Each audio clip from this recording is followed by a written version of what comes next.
Havendo número regimental invocado na proteção de Deus, declaro aberta a presente sessão. Discussão e aprovação das atas da sessão anterior, ata da sessão virtual de 5 a 9 de abril, bem como da sessão por videoconferência do dia 7 do mesmo mês. Todos aprovam? Aprovado. Registro inicialmente, dou as boas-vindas aos desembargadores Cláudio Santos e Expedito Ferreira, que retornam às sessões do Pleno, após período de licença, bem como ao desembargador Amilcar Maia, que retorna após gozo de férias. Julgamentos. Bom, como o desembargador Expedito ainda não entrou na sala, se é que ele vai comparecer, então vamos para esse segundo, que é da relatoria do desembargador Rebouças. O revisor era o Dr. Roberto Guedes, que afirmou suspeição, e eu não sei se já foi para o desembargador Amilcar. O desembargador Amilcar já está na sala? Ainda não, desembargador presidente. Ainda não. Podemos passar para o terceiro, então, para ganhar tempo? Agravo interno no recurso extraordinário, na ação direta de inconstitucionalidade. Aqui a relatora, a desembargadora Maria Zeneide. Há uma inscrição para sustentação oral do Dr. Heriberto da Costa Neves, procurador, falando pela Câmara Municipal de Natal. Desembargadora Zeneide, está em mesa esse processo? Sim, está em mesa. Em mesa. Doutor Heriberto, está presente? Não, presidente, doutor Heriberto não está presente na sala. E desembargador Amilcar está ingressando. Certo. Então, este terceiro, o advogado que tinha pedido sustentação, o procurador, não está presente. O desembargador Amilcar está ingressando, a gente poderia voltar a ver essa questão do segundo. Esse segundo processo da pauta, desembargador, é a revisão criminal. O desembargador, o doutor Roberto Guedes, era o revisor, e afirmou suspeição, e a dúvida, pelo menos a minha dúvida aqui, é se ele foi para Vossa Excelência, e Vossa Excelência chegou a fazer a revisão desse segundo processo. Sim, excelência. Mas ele afirma suspeição, aí no caso foi republicado já com na minha revisão? É isso que eu não sei. Não sei se o desembargador Rebouças tem essa informação. Presidente, ele foi publicado com a revisão do Dr. Guedes. Isso, Foi, então, acho que não pode ser não foi para o desembargador Amilcar. Isso. Não foi, né? Então não vai ser não vamos poder julgar, não é isso? Tem que republicar? Isso. A forma correta é essa. Então esse número 2... de pauta, republica o desembargador Amilcar como revisor. Revisor.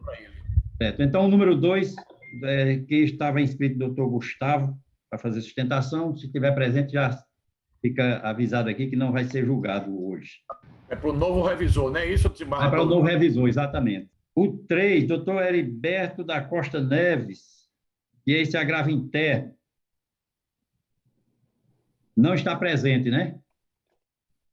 Não, presidente. Apesar de devidamente intimado, não está presente. Certo. Vamos para o 4, revisão criminal. Senhor presidente, pela Presidente, por que não concluímos isso?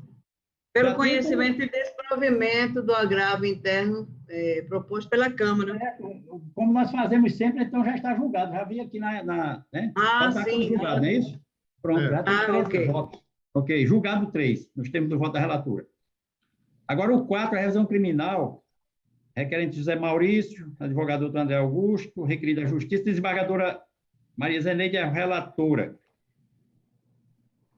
Revisão criminal, aqui não tem revisão, não?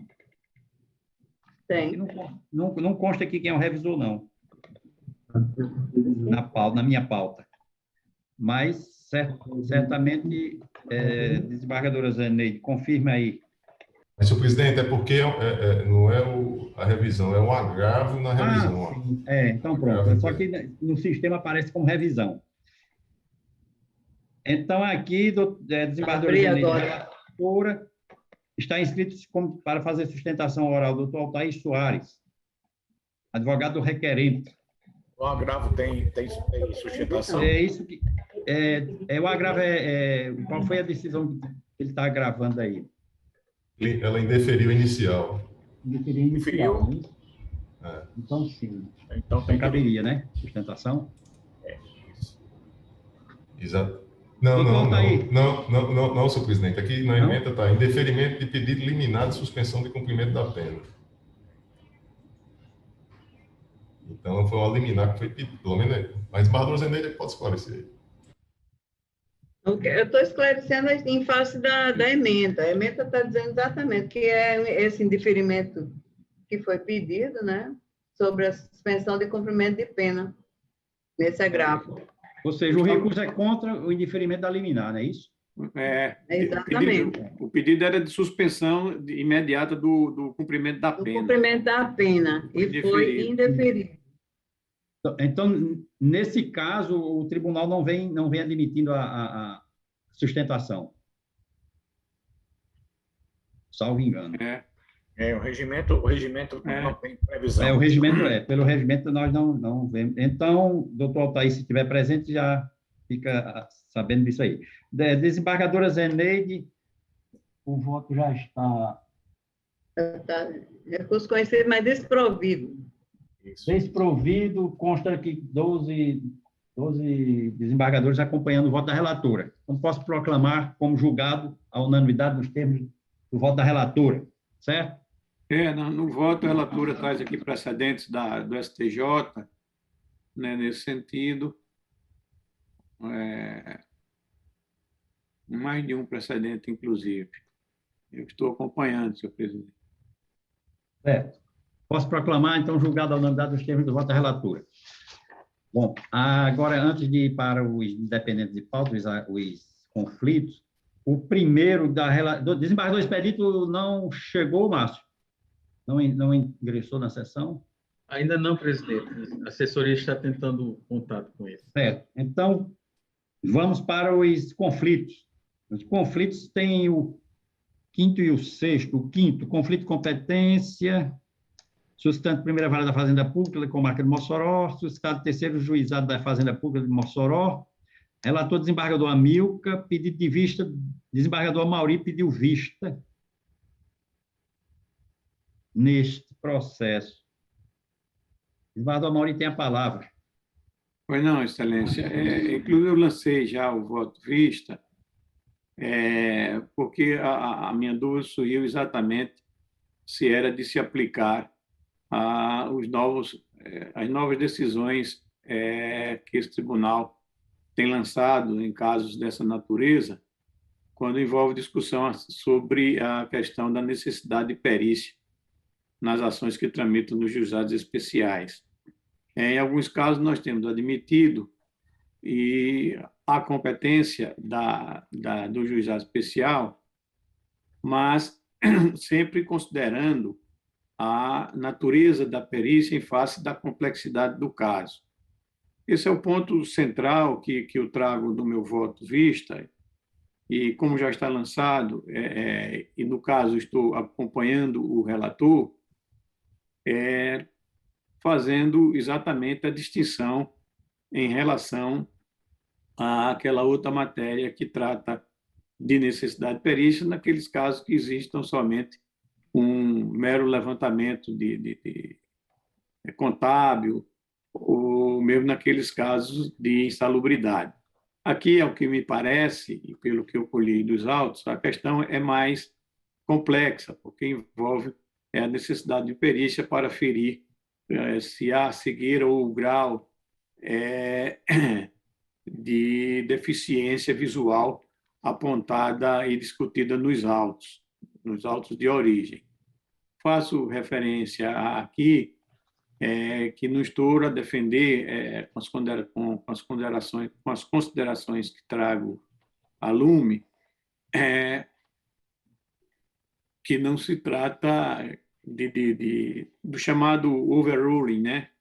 A doutrina tem empregado hoje essa expressão para modificar o entendimento que já capitaneado pelo desembargador Cornélio Alves nos precedentes a que me referi. Não é o caso em si, apenas eu estou estabelecendo o distinguish aqui para dizer que, nesses casos, em face da complexidade, da natureza da perícia, é que eu me acosto ao relator. E trago aqui uma decisão do Supremo Tribunal Federal que ele enfrentou pontualmente essa matéria, o ministro Marco Aurélio, e que ele diz exatamente isso. Apenas, né, para contextualizar, eu poderia fazer, eu digo isso, diz o ministro, numa decisão unânime do tribunal, está nos autos, no meu voto, e deixa eu localizar aqui, Marco Aurélio. Se a excludente da competência dos juizados especiais, complexidade da controvérsia, artigo 98 da Constituição Federal, há de ser sopesada em face das causas de pedir constantes da inicial, observando-se em passo seguinte a defesa apresentada pela parte acionada. Competência, ação indenizatória, fumo, dependência e tratamento. Foi naqueles casos que discutia a responsabilidade, no caso, parece, da Souza Cruz, na venda, responsabilidade civil decorrente de danos à saúde nos casos de venda de cigarro. E diz ele, ante as balizas objetivas do conflito de interesses, a direcionar a indagação técnico-pericial, surge complexidade a afastar a competência dos juizados especiais.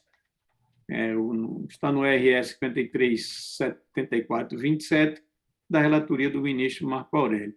Então, a partir desse paradigma foi que me impressionou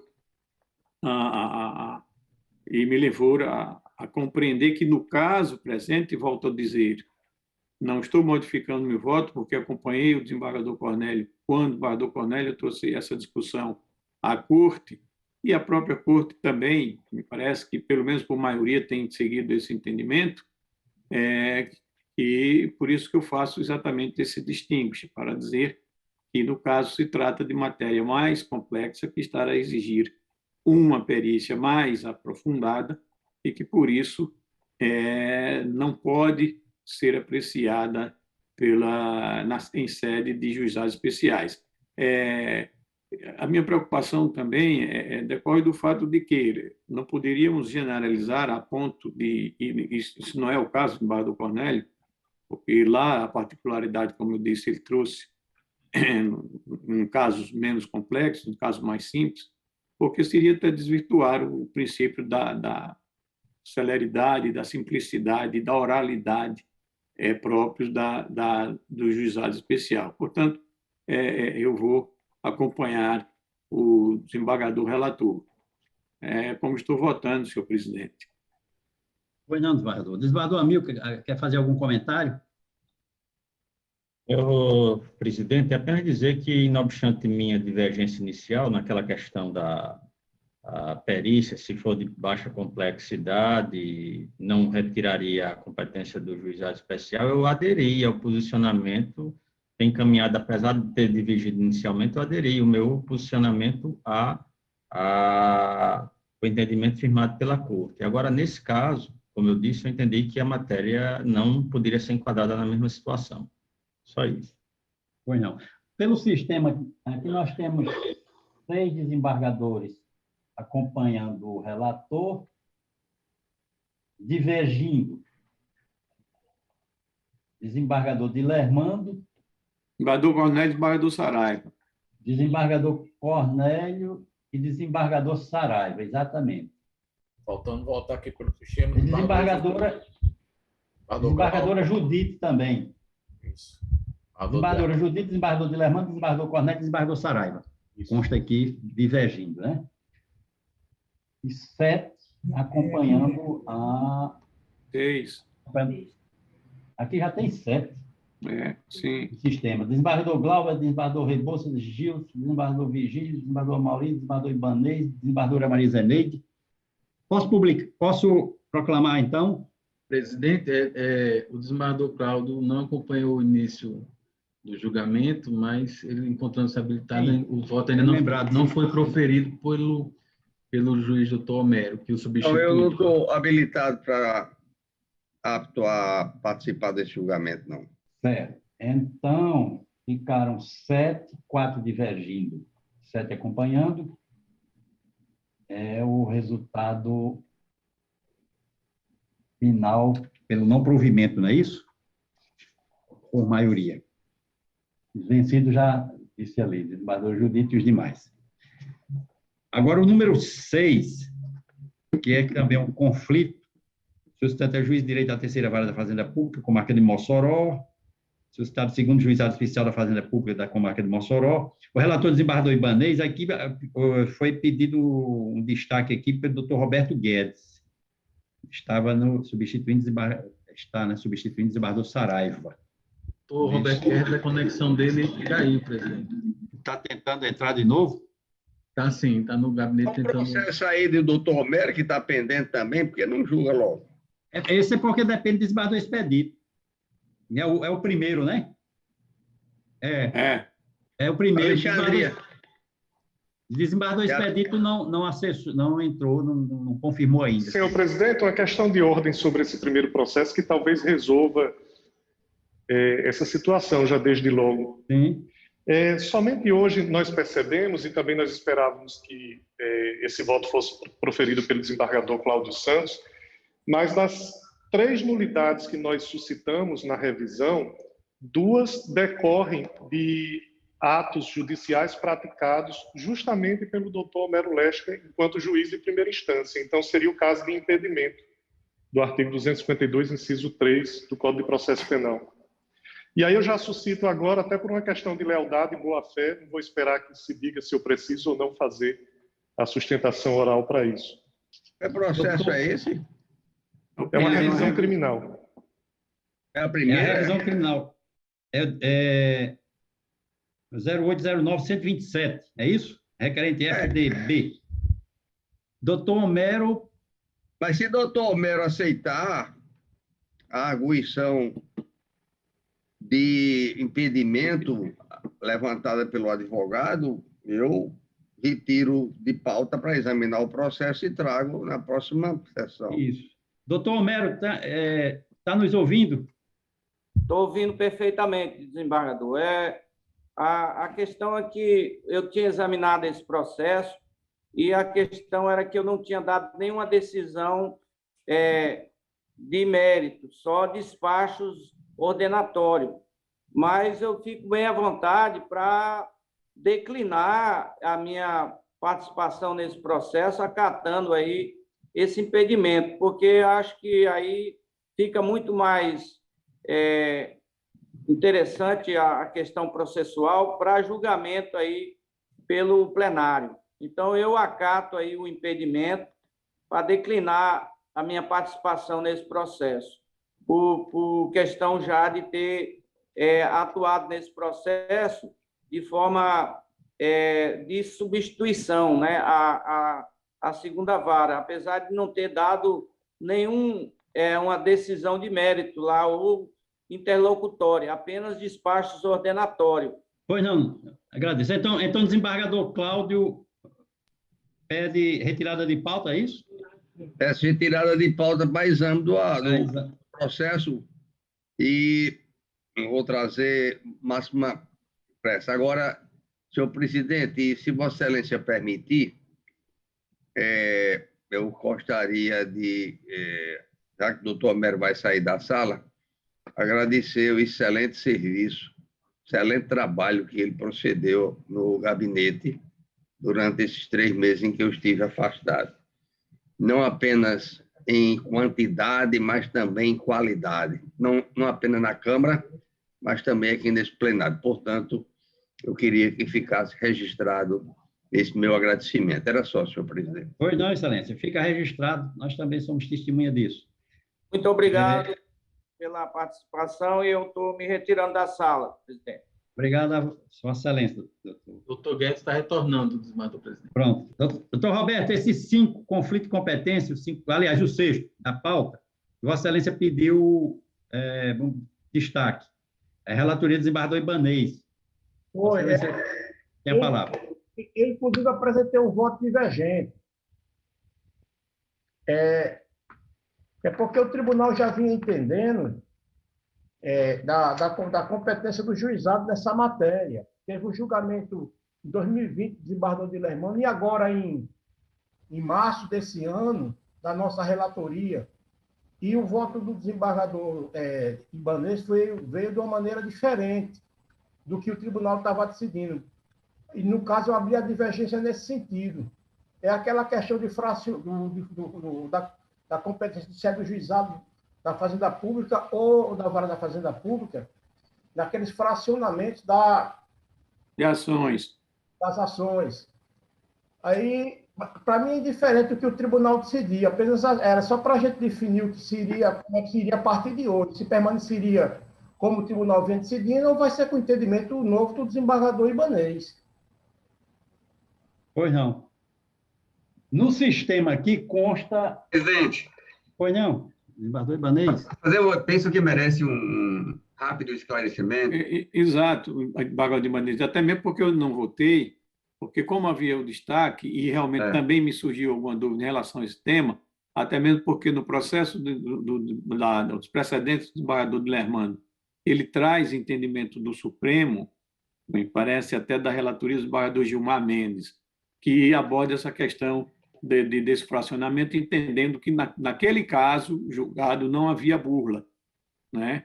Mas já no voto de Vossa Excelência, você está direcionando o voto em sentido divergente, e era exatamente essa dúvida que surgiu, pelo menos para mim, que me parece o mesmo que a doutor Roberto Guedes, porque nesse caso trata de licença-prêmio, né? Licença-prêmio. Então, era exatamente, a exemplo do anterior, é necessário que o tribunal faça esse distinguish para que se possa afirmar que não se trata da matéria idêntica à matéria já julgada, entendeu? Perfeito. Então, Vossa Excelência, mais do que ninguém, poderá bem esclarecer isso. Bom, a questão todos nós sabemos, meu posicionamento é que essas matérias deveriam ser sempre de juizado especial, porque não há complexidade, os valores estariam dentro da alçada do juizado. Aqui nós estamos diante de um mesmo pedido, não são pedidos diferentes em que a parte faz um pedido num processo e outro pedido no outro processo.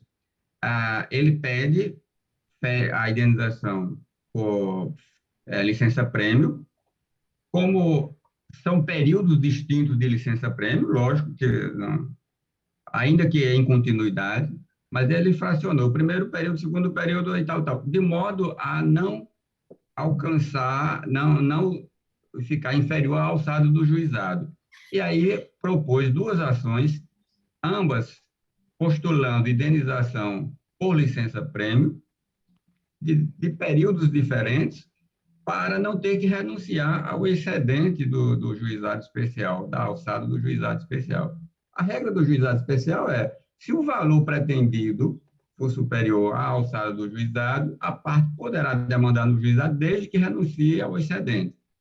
Ele não quis renunciar. Aí ele entra com duas ações, formulando o mesmo pedido, que é a indenização por licença-prêmio, em duas ações para receber a integralidade no processo simplificado, com pagamento por RPV, aliás, não é nem por RPV, na fila de precatória do juizado especial, pode ser RPV, ou pode não ser, mas é diferente do precatório comum.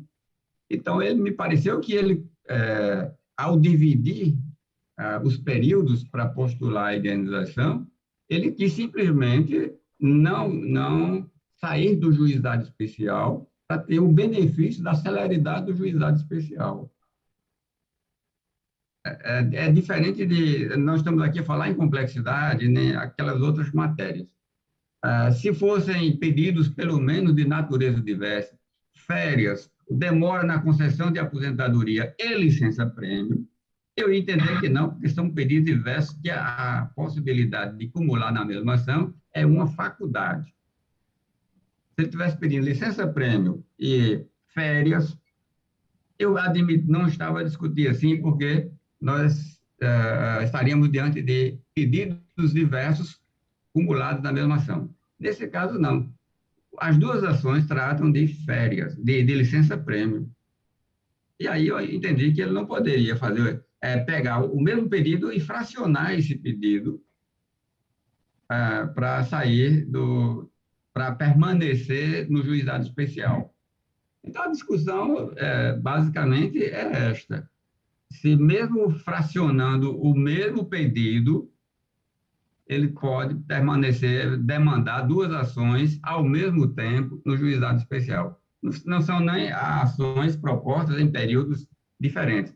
Duas ações propostas no na mesma data, ou se não no mesmo dia, mas no mesmo período, postulando o mesmo objeto, que é a indenização por licença-prêmio, para não sair não perder a celeridade e os benefícios do juizado especial.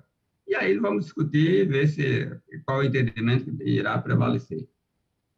Desembargador Amauri, então, penso que, não sei se nos outros precedentes, nós tínhamos o mesmo pedido. Nos outros precedentes citados, eu concordei com o relator, entendendo que se tratavam de pedidos cumulados. Aí sim, ele poderia fazê-lo, mas não, já que o pedido cumulado não é obrigatório. Mas vamos discutir. Senhor presidente, desembargador Amauri permite? Pois não, inicialmente, eu até havia acompanhado o desembargador Ibanez aqui no meu registro de voto, e depois eu modifiquei. Que, fazendo uma pesquisa mais detalhada, os precedentes que temos aqui, eles não tratam, desembargador Ibanez, de férias e licença-prêmio. Os precedentes que temos, eu tenho um aqui do desembargador Vivaldo, no conflito 806810, dígito 28 do ano 2020, em que foi definido como sendo o juizado a competência, e tem no voto, na decisão do desembargador Vivaldo, referências a um conflito na relatoria do desembargador Amilcar, 8029-47, dígito 64, ano 2020, publicado no dia 3 de agosto daquele ano. E tem um outro na relatoria do desembargador Dilermando, também do ano de 2020. E da decisão do desembargador Vivaldo faz referência até a uma decisão da turma recursal. Essa na relatoria do juiz Seráfico Nóbrega.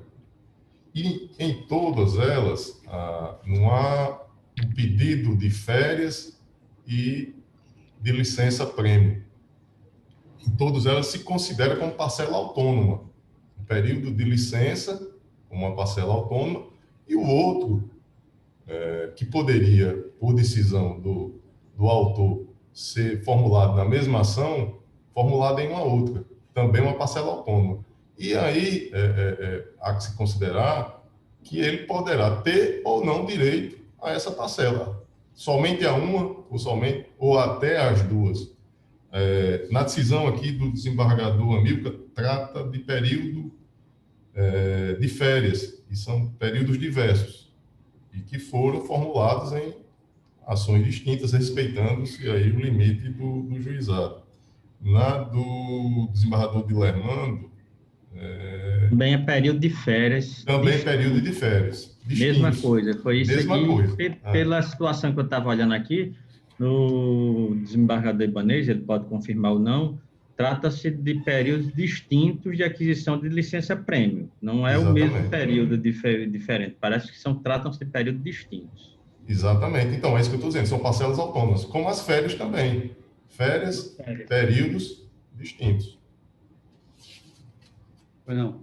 Então, assim, senhor presidente, só para essa justificativa, pedindo vênia aí ao desembargador Ibanez para registrar o meu voto em sentido diverso. No sentido de votar pela competência do juizado, respeitando aqui os precedentes. Quem mais gostaria de fazer algum comentário? Eu também, só fazer registro que eu estou também fazendo adequações, Excelência, porque, na realidade, eu entendo que o precedente do desembargador mais recente, do desembargador Dilermano, é idêntica a situação. Tratam-se da mesma situação, período de férias, só que períodos distintos. Como bem disse o desembargador Glauber, ele pode até ter direito a um determinado período que ele pleiteia e no outro ele pode não ter esse direito assegurado por algum motivo ou outro. Então, eu vou acompanhar pela manutenção, mas se o tribunal entender que há um ponto para modificar o entendimento anterior adotado, não há nenhum problema. Mas, no momento, eu vou acompanhar o entendimento que foi lançado em vários processos anteriormente. Ou seja, a divergência, né? A divergência, já registrei aqui. Que me permite, senhor presidente, na decisão do Supremo, da relatoria do ministro Gilmar Mendes, que trata de matéria em relação às férias, ele diz o seguinte: alega-se que o recorrido tentou burlar o sistema de precatórios ao ajuizar diversas ações judiciais pleiteando distintos períodos de férias, no intuito de que os valores ficassem englobados nos limites das requisições de pequeno valor. E diz: a resignação não merece prosperar. Inicialmente, verifico que o acordo impugnado, confirmando a sentença de primeiro grau, concluiu pela inexistência de conexão entre as ações, tendo em vista que os períodos de férias de que trata a apresentação são distintos dos pleiteados em outras ações. Destaco o seguinte trecho do acordo recorrido em sede de embargo de declaração. Diz o acordo: embora haja fundamentação das causas de pedir, embora haja coincidência das causas de pedir próximas, as causas de pedir remotas se mostram distintas, na medida em que a administração, ano após ano, vem supostamente praticando ilicitude ao não permitir o efetivo gozo de férias por parte do servidor, diz o ministro. Assim, indubitável que cada mês de férias, cujo gozo não foi permitido ao autor, constitui causa de pedido diversa dos demais períodos, permitindo ao mesmo o exercício de seu direito de ação, seja de forma singular, postulando a dividendização para cada um dos mesmos, ou por meio de cumulação dos pedidos em uma única ação. Quer dizer, como se vê, no caso de períodos de férias distintos, estar a parte autorizada a optar pelo caminho que melhor lhe convier para o fim de ter atendido a sua pretensão, de modo que a opção pelo ajuizamento de demandas em separado para a cobrança de períodos diversos não representa qualquer bula capaz de autorizar sequer a conexão entre as ações, que dirá o somatório entre as quantias pretendidas para fins de excluir a competência do juizado especial. Essa é a decisão do Supremo, citada no precedente do desembargador Dilermano, e eu falo do precedente, além dos já citados agora pelo desembargador Glauber, porque foi uma recente, né? Então, os dois últimos, agora 2020, pelo menos é o que eu tive acesso, não sei se já tem em 2021, me parece que não. Mas aí ele faz exatamente essa distinção, para dizer que são períodos distintos. A minha dúvida era se, nesse caso, se tratava também de períodos distintos. Porque me parece que o entendimento do relator foi por entender que não, seriam questões autônomas e que, por isso, ou seja, seria um único direito, né, que ele poderia reivindicar nunca ação, não fracionar. Né?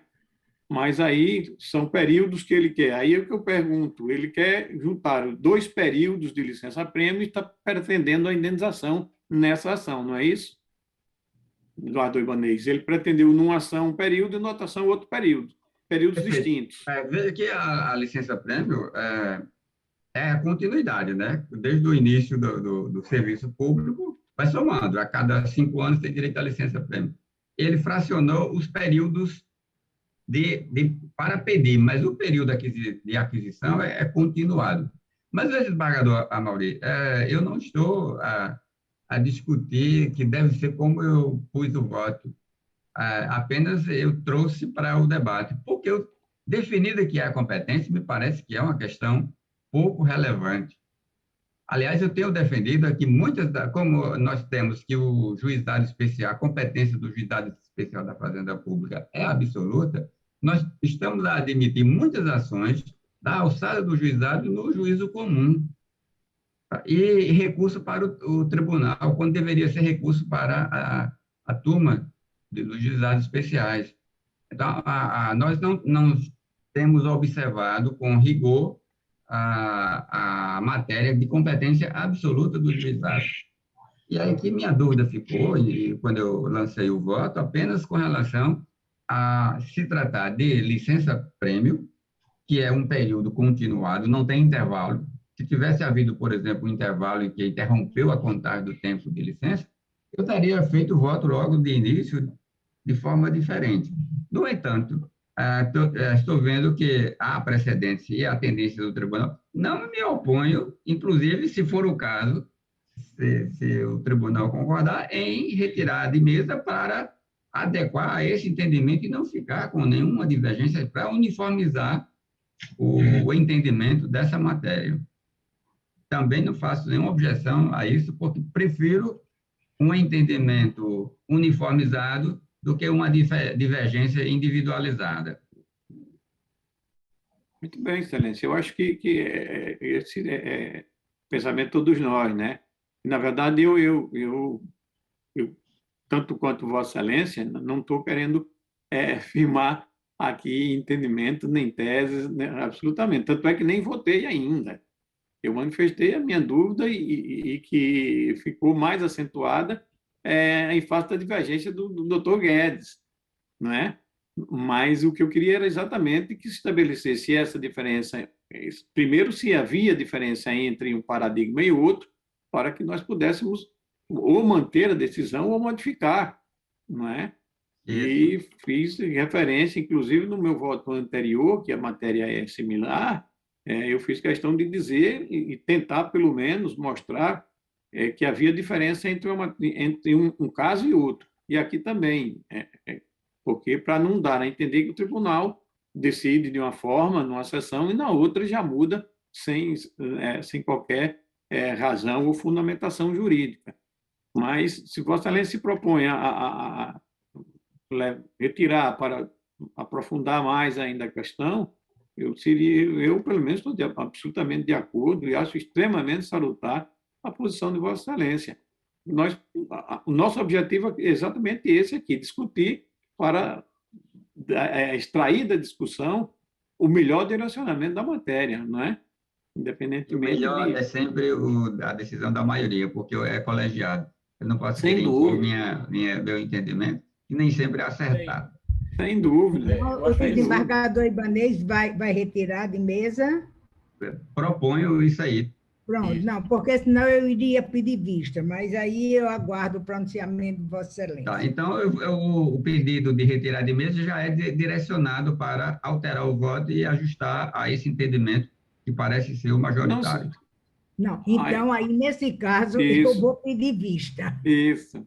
Porque eu tenho de firmar o meu entendimento. Então, eu penso... pedir vista para...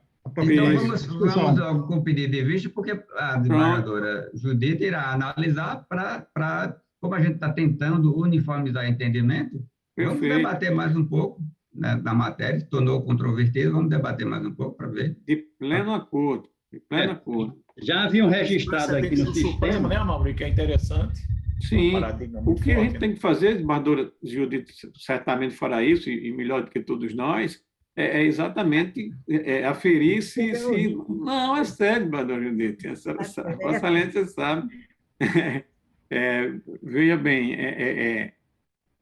se realmente a matéria a matéria de fundo é a mesma, entendeu?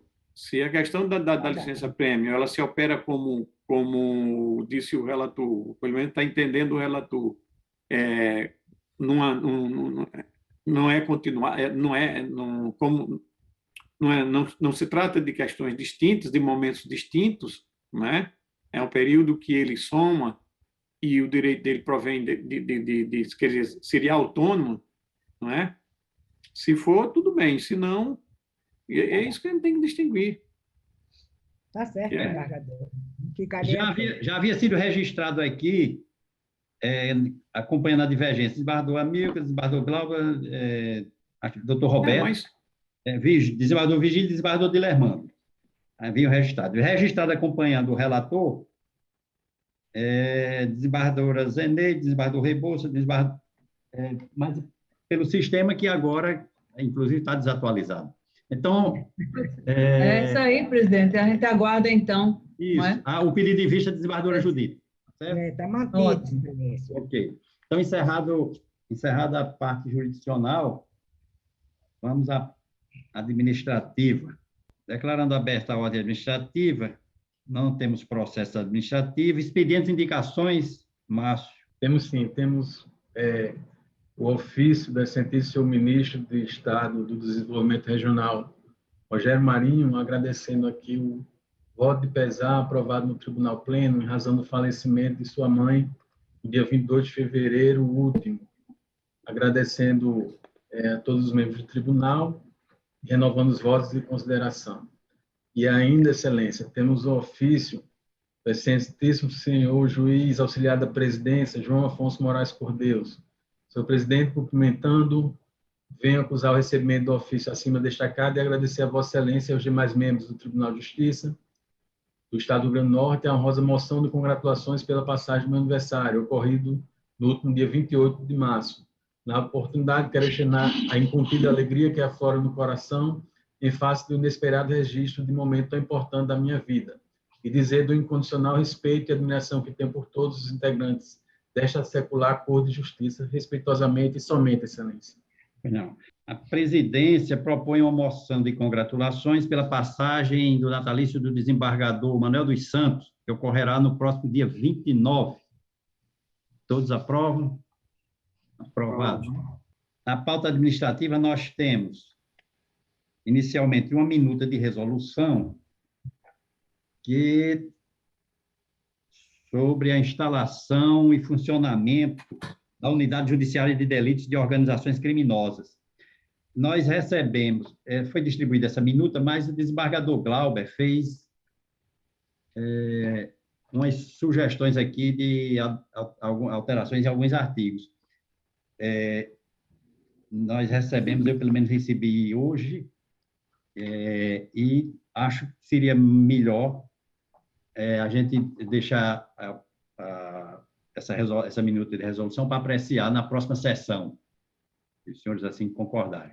Presidente, eu também, com relação a essa... Eu não sei se o desembargador Glauber fez essa sugestão, porque eu não conheço a sugestão de Sua Excelência, mas eu tinha dado uma lida, até porque na época estava na presidência, nós fizemos pesquisa, a resolução está prevendo a competência da unidade de combate ao crime organizado para também proceder à execução desses mesmos processos. Até o doutor Henrique disse que aceitaria ficar com essa competência. Eu fiz uma pesquisa ali, o Pará, São Paulo, Santa Catarina, Ceará, Rio de Janeiro, todos a competência criminal continua, de execução criminal, continua na vara de execução criminal. No caso nosso, até o doutor Henrique já tem segurança, e você começa a se deixar essa competência para outro, começa a, vamos dizer assim, também ter, aí no caso são 3 para ter segurança. Eu acho que eu estou propondo aqui no caso a exclusão do parágrafo 3º do artigo 12. Desembargador Rebouças, salvo engano, é porque esta previsão é da lei federal de 2019. Mas mesmo depois da lei federal, os estados não estão observando isso. Me parece que alguns estados, esses estados que não estão observando, é porque decidiram isso antes da vigência da lei 19. Mas, de todo jeito, como vai ser adiado a gente votar isso aqui, então eu pediria apenas aos colegas que têm sugestões, como o desembargador Rebouças apresentou essa, e alguém mais tem sugestão, que encaminhe as sugestões e a gente aprecia na próxima sessão. Presidente, seria bom ver as sugestões postas pelo desembargador Glauber, não é? E também o desembargador. E essa agora é o desembargador Rebouças.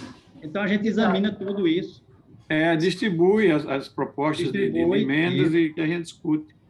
Senhor presidente, só para justificar, pedir desculpas aí, eu não quis apresentar aqui de imediato, porque são várias as sugestões, e aí eu achei melhor, peço desculpa, primeiro em razão do tempo, né, porque de fato foi encaminhado hoje a sugestão para o Dr. João Por Deus e somente para o presidente desembargador Vivaldo. Mas aí são várias sugestões. Aborda também essa questão da execução do desembargador João, que, a princípio, aí, eu entendia que deveria permanecer com a própria execução penal, já como acontece hoje, né? Mas aí, o desembargador Vivaldo trouxe essa informação e eu acredito que a assessoria de posse desse material possa... O sentido é tão somente, senhor presidente, de aperfeiçoar. Senhor presidente. Pois não, excelência. Pela ordem. Eu acho que tem que ser execução única. Não adianta a gente ter duas execuções, inclusive porque, pela experiência, sempre que há dois juízes mandando no mesmo setor, assim, administrativo, termina dando problema. Não tem vaga, bota ali e termina complicando. Então, eu acho que a execução normal, para esses casos, a ordinária que existe, seria mais adequada. Segundo lugar, eu li aqui rapidamente, e vou ler melhor, porque eu recebi hoje, a questão da designação. Vai ser a mesma forma, por remoção,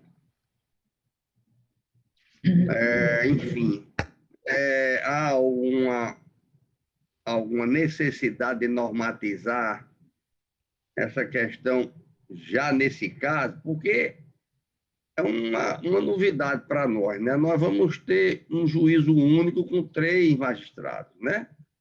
O juízo é único, com 3 magistrados.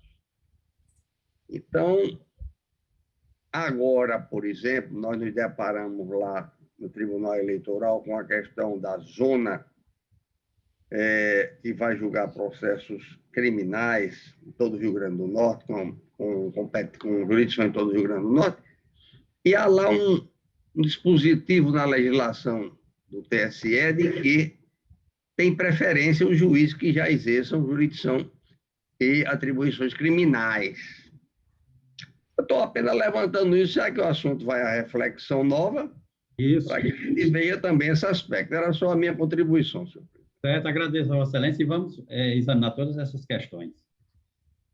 Bom, autorização do desembargador Saraiva Sobrinho solicita à Corte autorização para usufruir 20 folgas compensatórias nos seguintes períodos, de 3 a 7 de maio, este ano, de 10 a 14 de maio, de 17 a 21 de maio e de 24 a 28 de maio, em razão de plantões jurisdicionais anteriormente prestados. E solicita ainda a manutenção da convocação do Dr. Roberto Guedes, substituindo, continuando no exercício. Todos de acordo? De acordo. Submeto para homologação da Corte a ato da presidência que a de referendo autorizou o desembargador Amaury Moura Sobrinho a usufruir 4 folgas compensatórias nos dias 14, 15, 16 e 19 de abril, em razão de plantões jurisdicionais anteriormente prestados. Todos aprovam? Aprovado. Finalmente, da minha parte aqui, por último, tem um ofício encaminhado pelo presidente do TRE, desembargador Gilson Barbosa, solicita as providências necessárias a fim de autorizar o excelentíssimo senhor juiz de direito Felipe Luiz Machado Barros para que atue na condição de juiz auxiliar da Corregedoria Regional Eleitoral deste Tribunal Regional, sem afastamento das atividades jurisdicionais, conforme estabelece o artigo 3º, parágrafo 2º da resolução TSE número 23.585.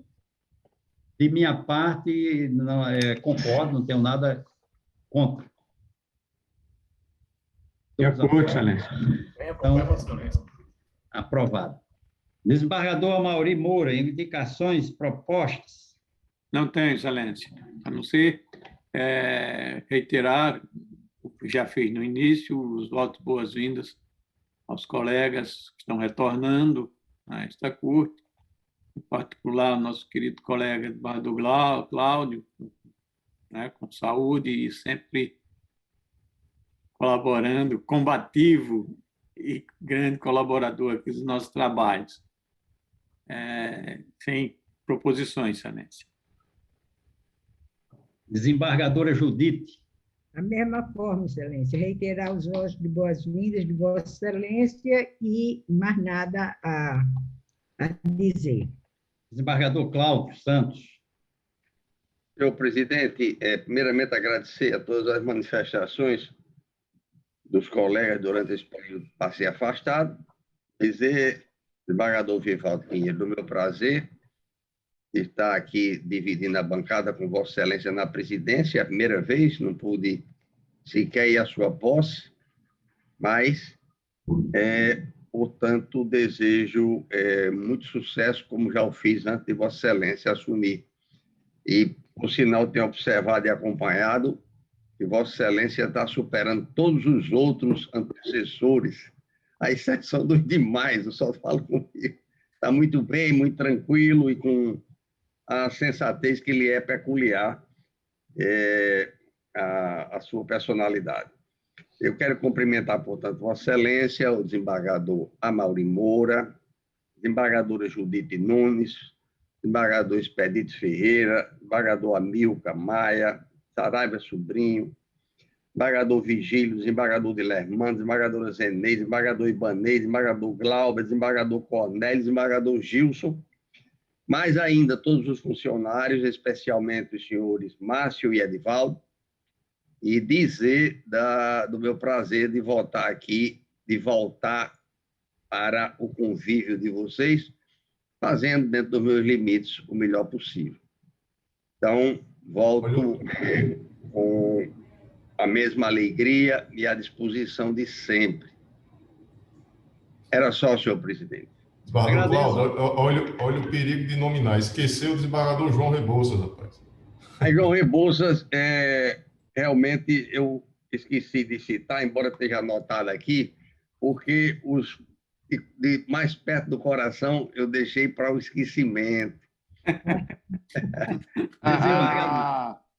Também cumprimentar o doutor Guedes, já o fico com o doutor Homero. Saiu-se bem, viu? Eu atendo. Desembargador João Rebouças está muito perto do meu coração.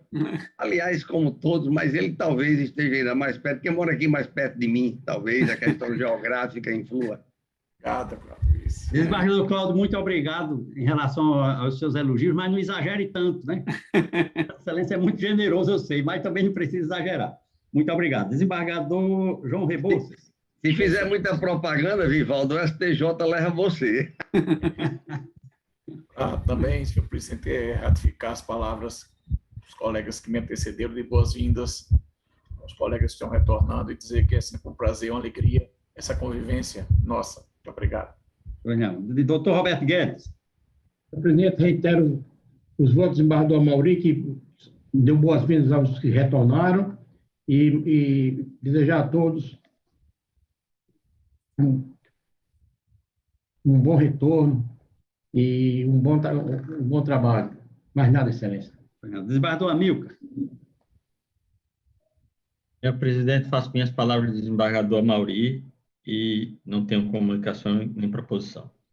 Desembargador Dilermando Mota. Excelência, é só ratificar os pronunciamentos de todos que me antecederam e dizer da sempre satisfação de estarmos juntos, ainda que virtualmente, e pedir a Deus que continue nos concedendo livramento dessa doença tão terrível e continuemos com redobrados cuidados. Um abraço para todos. Desembargador Vigílio Macedo. Senhor presidente, eu quero me somar aos colegas que manifestaram votos de boas-vindas aos que estão retornando e queria também propor uma moção de congratulações, parabéns, enfim, à doutoriada Gama Maio, que foi na última segunda-feira empossada a nova corregedora do Ministério Público. Eu queria propor esse voto. Pois não, Excelência. Muito bem lembrado. Todos aprovam? Prova, Excelência. Bem lembrado, desembargador Vigílio. Muito bem lembrado. Boa lembrança. Só desembargador Vigílio. Só isso, senhor presidente. Muito obrigado. Desembargadora Zeneide. Senhor presidente, inicialmente eu quero agradecer hoje todos os votos que vocês fizeram com relação ao meu irmão. Naturalmente, nós ainda estamos muito destroçados. Tudo bem? Alguma novidade? Não. A todos nós que tenhamos muita saúde e muito cuidado. Realmente, eu só penso em Vivaldo quando ele não quer sequer sair de casa por conta dessa doença. Então, estamos aí atravessando um momento muito difícil, estamos muito frágeis, por isso que eu voltei para que a gente tenha outros assuntos a tratar e esqueça um pouco a saudade que nos consome. Mas hoje, senhor presidente, eu estou fazendo aí, eu não sei se já está disponibilizado, uma prestação de contas do que fazemos lá na vice-presidência. São 100 dias que estamos aí e no início, no início, a gente fala que não precisamos de muitas coisas, mas precisamos, sim, um dos outros. E quando eu falo isso, não só com relação ao pessoal do gabinete, mas de outros órgãos, de outros setores que nos ajudam e, principalmente, a saudade que eu tenho de cada um de meus colegas e amigos. E aí a gente já dizer que em 23 dias conseguimos zerar os processos físicos existentes, naturalmente com a ajuda da Secretaria Judiciária e do núcleo do NAPS, né? Do NAPS. Na vice-presidência, nós encontramos aí esses números, né, do resto, 629, 133, os agravos 538, despacho, e num total que a gente viu, até o dia 31 de março, de 1.522 atos decisórios. Também com a ajuda ainda do NAPS, conseguimos aí zerar os processos físicos, face aí a certidão que está posta nesse pequeno relatório que faço questão de ver. Em relação à taxa de congestionamento, nós temos 86,09 em face dos processos suspensos e a líquida, sem estes, 37,16%. Seguinte, ações coletivas, senhor presidente. É aí que a gente tem um grande prazer de dizer ao Tribunal de Justiça que foi criado realmente o NUGEP-NAC, né? É uma incorporação desses projetos. E aí nós temos a dizer que tivemos várias reuniões com o Estado e a Prefeitura, o município, com relação a essas ações, e temos aí a dizer que o sindicato e o Estado, eles fizeram aí uns critérios para essas demandas, e mais ou menos 3.000 processos vão sair, porque nós vamos ter uma reunião no dia 29, com todos os integrantes do NUGEP-NAC, com todos os procuradores, os sindicatos, os juízes, para exatamente cada uma das varas já homologar esses acordos firmados. Com relação ao município, o município está ainda dentro do prazo que pediu aos sindicatos que encaminhassem 15 processos por eles escolhidos e que vai serem analisados pela Procuradoria do município e que voltamos, então, a semana que vem, após dia 26, para verificar o que é que o município e os sindicatos conseguiram fazer. Então, com relação a essas ações, nós estamos, assim, trabalhando arduamente para ver se a gente diminui esse número incrível que tem as varas da Fazenda, que é uma coisa que preocupa muito a todos nós. O CSI está aí, nova configuração que a gente fez do CSI, nova forma de conduzir o CSI. Depois vimos círculo de diálogos, nós estamos aí dialogando com a OAB, nesse sentido de fazermos várias lives com relação aos advogados e outras instituições que a gente está trabalhando. Na verdade, senhor presidente, está posto aí o nosso relatório. O juízo de cooperação, nós, em termos de 2021, está zerado, mas ainda tem muita demanda a ser feita, e estamos aqui dizendo, e já disse várias vezes a Vossa Excelência, o presidente, com relação, nós não adiantamos mais em face de servidores. Falta servidores, mas nós estamos fazendo o possível dentro do que nos é posto. E, finalmente, senhor presidente, dizer que estamos com uma grande vontade de fazer, uma grande vontade de dizer a todos os nossos assessores, nossos servidores, todos, que a gente vai, sim, se Deus quiser, diminuir essa carga de processos que estão aí nas varas da Fazenda.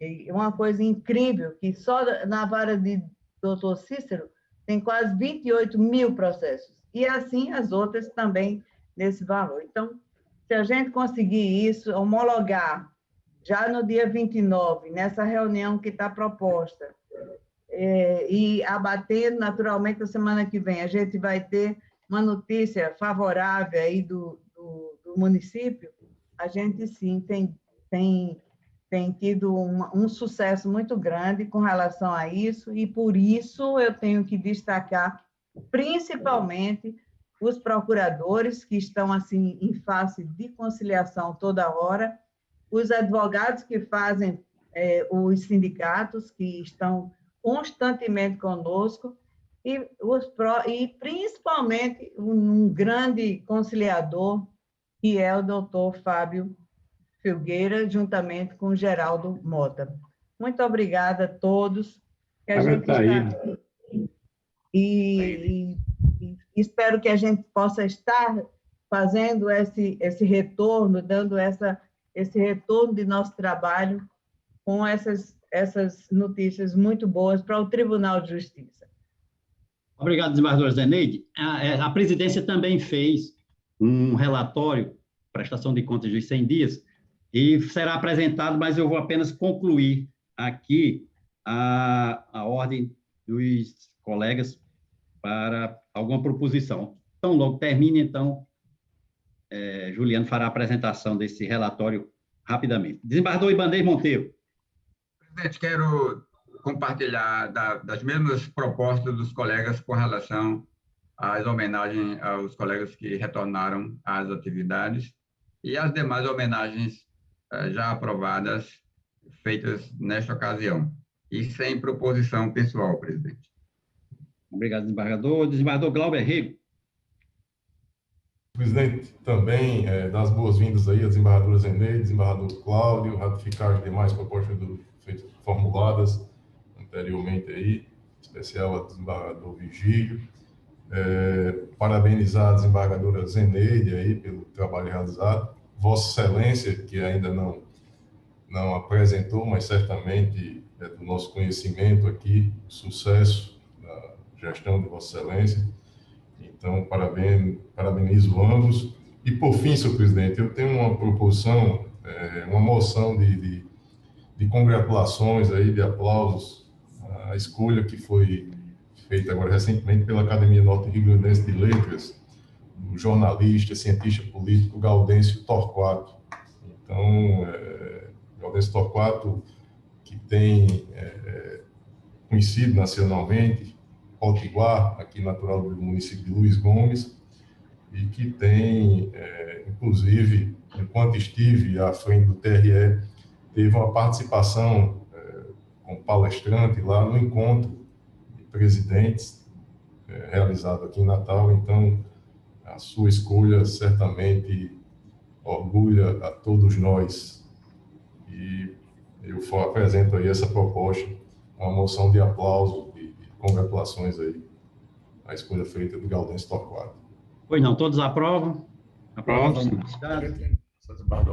Desembargador Gilson Barbosa. Sem proposição, presidente. Desembargador Cornélio. Também, senhor presidente, sem proposição. Só me associar aí já que foram feitos, e também os parabéns à desembargadora Zeneide e os votos boas-vindas, tanto a ela como ao desembargador Cláudio Santos. Pois não. Juliano, para a apresentação a prestação de conta dos 100 dias, é com você, Juliano. Bom dia, senhor presidente. Bom dia, demais desembargadores. É um prazer para a comunicação tratar da revista dos 100 dias, uma revista produzida com a participação de todos os segmentos do tribunal. Nós mostramos as principais ações realizadas pela gestão nesse início, nos 100 dias, né, que vai até meados de abril, e, com isso, nós conseguimos fazer um trabalho com o alinhamento de todos os setores da administração do tribunal. A gente conseguiu também, neste trabalho, nós conseguimos mostrar o trabalho de direções, de secretarias, dos juízes auxiliares e de todos os segmentos do tribunal neste período. É importante destacar que, senhor presidente e demais desembargadores, é importante destacar que nós dividimos as ações em 3 capítulos.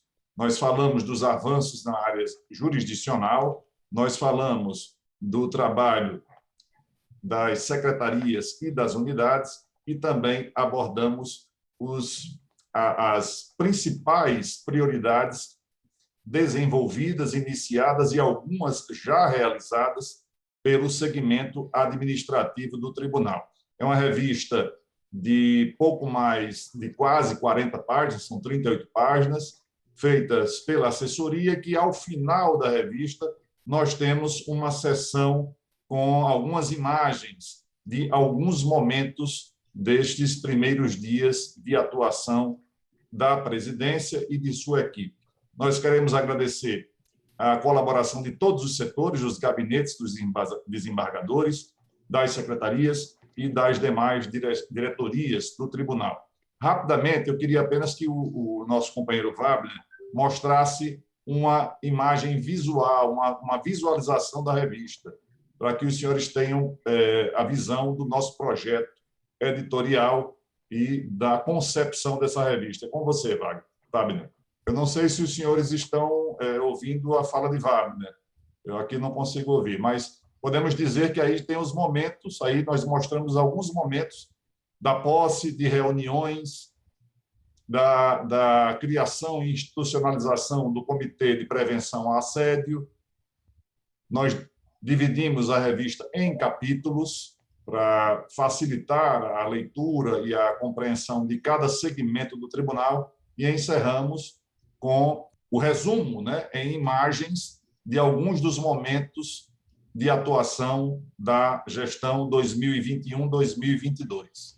Bom dia, presidente, bom dia, demais desembargadores.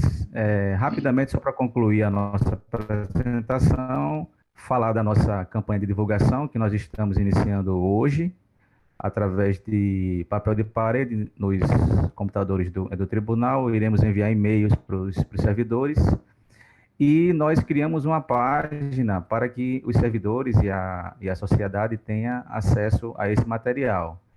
Então, o endereço dessa página é www.tjrn.jus.br/100 dias. Então, com a anuência do nosso presidente, nós já estamos colocando no ar nesse momento a página para que todos tenham acesso, e a campanha também de divulgação está se iniciando hoje. Nós queremos agradecer aí, em nome da secretaria, o espaço dado e desejar a todos um bom dia. Senhor presidente, finalizando, nós agradecemos a colaboração de todos os segmentos do tribunal que nos auxiliaram na produção da revista com as informações, alimentando a publicação e auxiliando ao nosso trabalho. Eu quero agradecer a todos e agradecer a esse espaço dado à comunicação do tribunal. Pois não, a presidência agradece à comunicação este belo trabalho. Presidente. Pois não, excelência. Eu queria também, esqueci também de cumprimentar o doutor Eudo, que está na sala, excelentíssimo procurador-geral do Ministério Público, que tem assento neste plenário. Agradeço o registro. Alguém mais quer fazer uso da palavra? Então, declaro encerrada a presente sessão.